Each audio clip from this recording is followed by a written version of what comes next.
Atoms are the fundamental units of all matter, yet we cannot see them. Today, we will learn why atoms are invisible and how scientists use special tools to see their effects.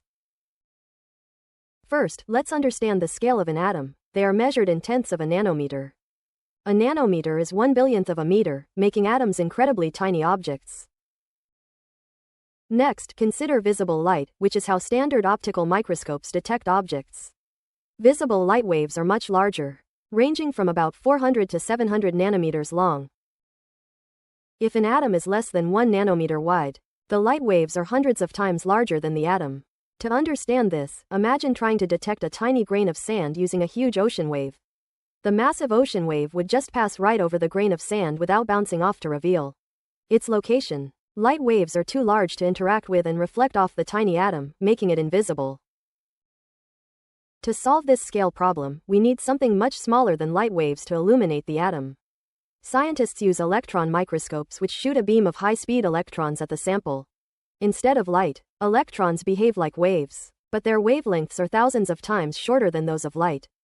These smaller electron waves can interact with the tiny structures within and around the atoms.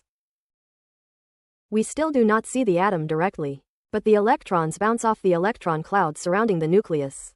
This creates a detailed map, or a shadow, of the atom's location and its outer structure. Let us try an application. If a feature is 1 nanometer wide, a 500 nanometer light wave cannot reveal its detail. However, an electron beam with a wavelength of only 0.004 nanometers can map this feature clearly. This difference shows that the probe must be smaller than the object you wish to resolve. We learned that visible light waves are far too large to reveal the structure of incredibly tiny atoms. Electron microscopes use much smaller electron waves to bypass this limitation and visualize atomic effects. Now you know the vital role of electron microscopes in helping us explore the subatomic world. Generate your own educational videos for free at eduvids.vercel.app.